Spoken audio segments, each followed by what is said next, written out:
Hi hello crazy జోష్ YouTube ఛానల్కి స్వాగతం. అందరూ ఎలా ఉన్నారు? బాగున్నారా? వర్షాకాలం స్టార్ట్ అవడంతో రైతులైతే పంటలు వేయడం జరుగుతుందండి. ఈ వీడియోలో వరి నాట్ల గురించి అయితే తెలుసుకుందాము. ప్లీజ్ సబ్స్క్రైబ్ చేసుకోండి. చాలామంది సబ్స్క్రైబ్ చేసుకోకుండానే చూస్తున్నారు. అలాగే లైక్ చేయండి. మీరు ఇచ్చే లైక్ సపోర్టివ్గా ఉంటుంది, ఎంకరేజ్మెంట్గా ఉంటుంది. వీడియో మరింత షేర్ అయ్యే అవకాశం ఉంటుంది. వరి విత్తనాలను నానేసిన తర్వాత 3 రోజులకు మొలకెత్తుతాయండి.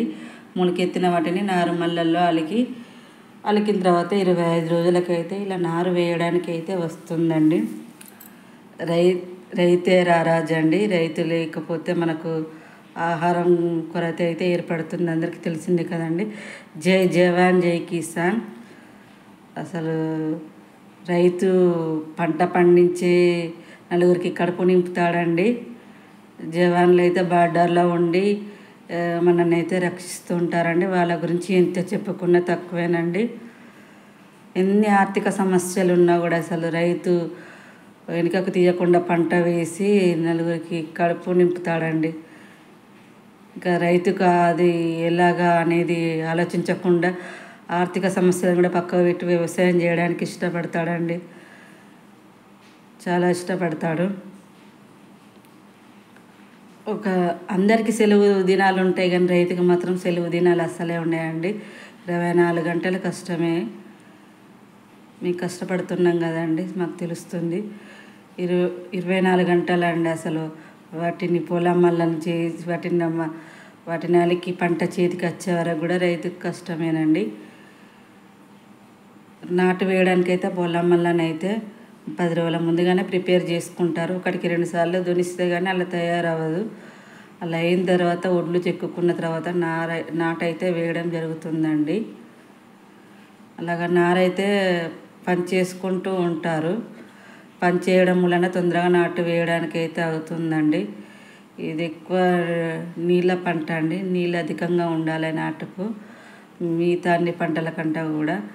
మా సైడ్ కొంచెం వర్షాలు తక్కువ ఉండడంతో నాట్లు అయితే తక్కువగా వేయడం జరుగుతుంది. పంటలు కూడా తక్కువగానే వేస్తున్నారండి.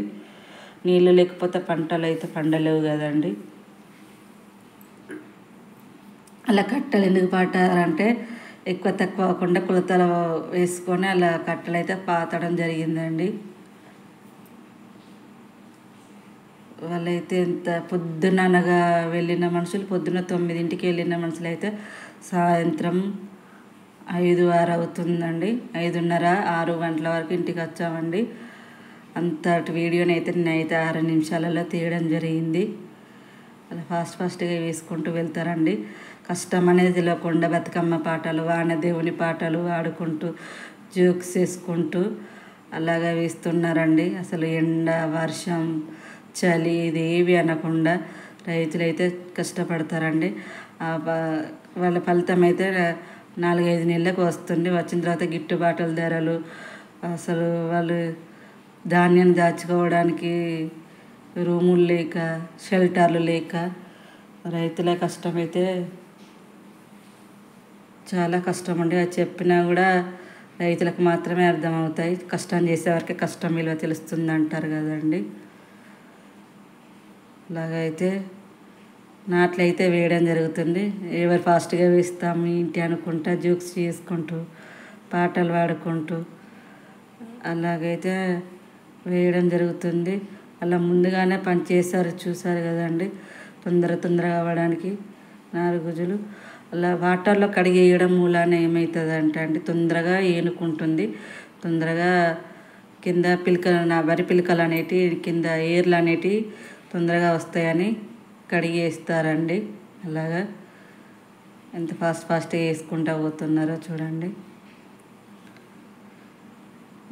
మనమైతే రైతుల గురించి, జవాన్ల గురించి ఎంత మాట్లాడుకున్నా చాలా తక్కువేనండి. ఎందుకంటే రైతు మాత్రమే మనకు ఆహారాన్ని అందించగలరు. మనం ఆహారం లేకపోతే బతికుండలేమండి. రైతులు మాత్రమే స్వచ్ఛమైన కల్తీ లేని ఆహారం అందించగలరు. ఇంకా రైతులకు ఆర్థిక సమస్యలు అయితే బాగానే ఉంటాయండి. ఎన్ని పథకాలు వచ్చినా ఎంత సాయం చేసినా కూడా రైతుకు మిగిలేది ఏమి ఉండదండి ఎక్కువ శాతం.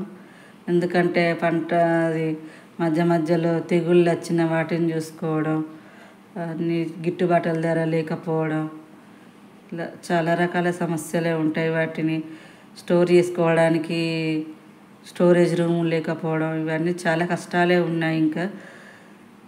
ఇంకా రైతుల గురించి ఎంత మాట్లాడుకున్నా తక్కువేనండి. ఈ వీడియో అయితే మీకు తప్పకుండా నచ్చుతుంది అనుకుంటున్నాను. చాలామంది సబ్స్క్రైబ్ చేసుకోకుండానే చూస్తున్నారు. ప్లీజ్ సబ్స్క్రైబ్ చేసుకోండి, లైక్ చేయండి, షేర్ చేయండి, కామెంట్ చేయండి. మీరిచ్చే లైక్ సపోర్టివ్గా ఉంటుంది, మరింత ఎంకరేజ్మెంట్గా ఉంటుంది. మరొక వీడియోతో మళ్ళీ కలుద్దామండి.